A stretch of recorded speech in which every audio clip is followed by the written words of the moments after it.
Good morning.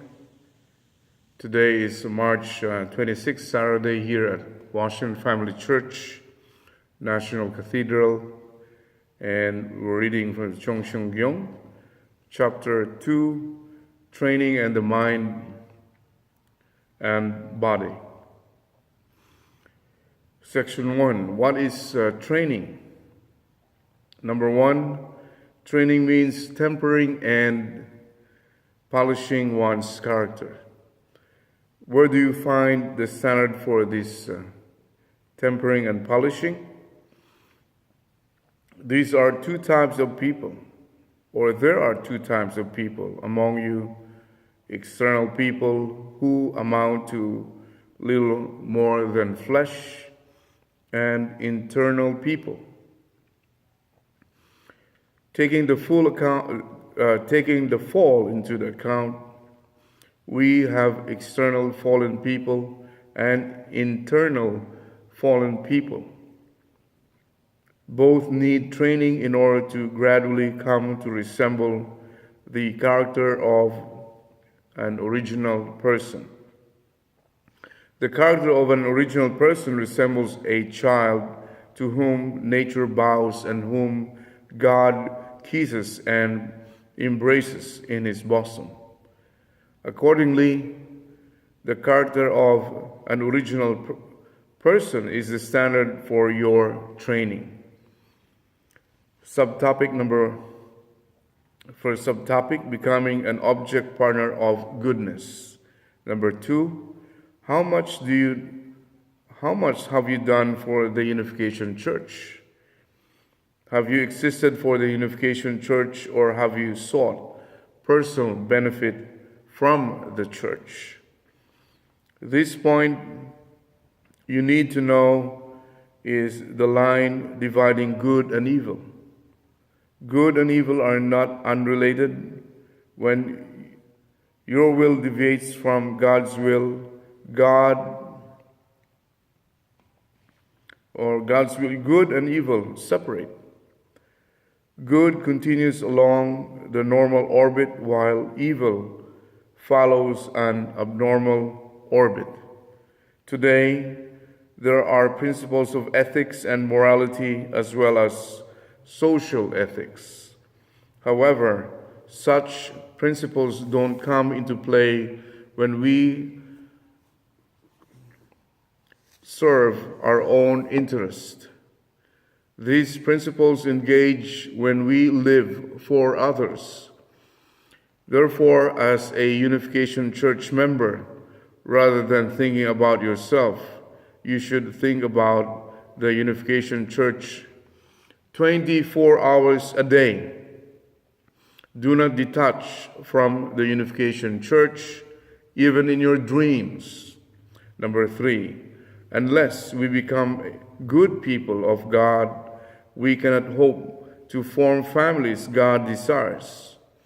Furthermore, unless we become good families of God, we cannot hope for a good nation or a good world. Therefore, the biggest issue for each of us is how to find the solution within ourselves, the mind and body relationships that thus become the dividing line. Subtopic, indemnity through penance. Number 4, penance is the way to subjugate the body. This is why Jesus said, whoever finds their life will lose it, and whoever loses their life for my sake will find it, in Matthew chapter 10, verse 39.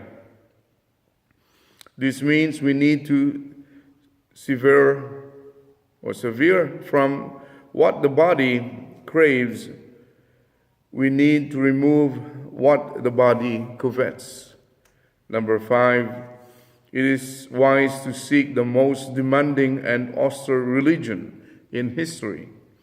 Religious life consists of the conscience occupying the body like a torturer, shouting, you depraved body,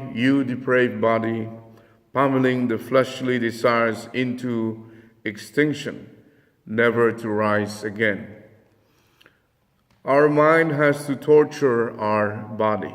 Number 6, why is penance necessary in religion? Why do we need to carry the cross? Why do we need to serve and sacrifice for others? These tasks are loathsome to us, but they are how religions urge us to live this fallen world. We have to deny everything completely. Blessing in the Unification Church comes from seeking complete self-denial. We have been denying everything from the level of the individual to the levels of the family, tribe, people, the world, and even its ideology. The higher one's level of self-denial, the more one's value accumulates. Our value increases. This is the reason for self-abnegation. Hence, religions advocate renouncing the world and living one's home. Number 7, religions walk the path of penance, rejecting bodily cravings. When you seek with your eye what your eye covets, your spiritual eye will dislike you. The spirit will completely oppose you. We have thought that human beings are naturally self-contradictory because we didn't know about the human fall. The origin of contradiction within our conscious self is a grand discovery, greater than any other discovery in history. Nevertheless, an even more amazing thing is to understand how the fall took place. If there is a path leading out of this confusion, we must follow that path. However arduous it may be, fallen human beings have to follow this course of responsibility. Number 8, it is restoration through indemnity, not indemnity through restoration. There cannot be indemnity through restoration. The concept that restoration could bring forth indemnity cannot exist. Not even in the Garden of Eden. If it had, God would have acted as he pleased with Adam and Eve. The problem is that the fall caused a change of lineage. The seed change, we have to indemnify this. Subtopic, finding the original path through denial. Number 9, in the course of restoration, that which you love most becomes your enemy. To men, women are the enemy, and to women, men are the enemy. Likewise, children are the enemy of parents, and parents are the enemy of children. Furthermore, the tribe is the entire family's enemy, and society is the tribe's enemy. All are enemies of one another. To purify all this enmity in one fell swoop, we have to deny everything. The person cannot ascend to heavenly kingdom if they have not experienced sorrows. Sorrow as deep as when losing one's family, four-position foundation. Until now, God has prolonged the providence over thousands of generations, hoping to build the four-position foundation. If we perform our filial duty to God for tens of thousands of years, we cannot raise our heads. We cannot escape from the fact that we are sinners among sinners.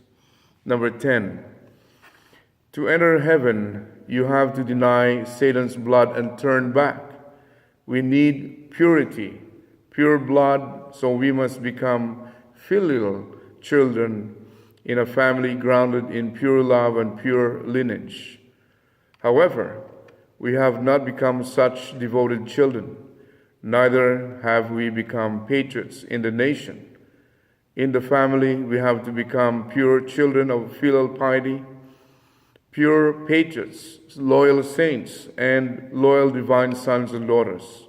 We have failed to become sons and daughters who represent heaven and earth with the right of inheritance. So we have to accomplish all this in one generation. Number 11. Self-centered societies have gone to ruin. The fall is about becoming self-conscious and placing oneself at the center. And so we must reject self-centeredness. We have to deny ourselves and live for the greater whole.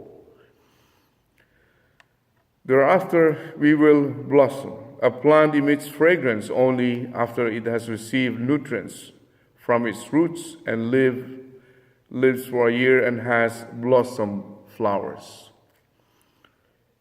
Accordingly, God will seek us and angels will come to protect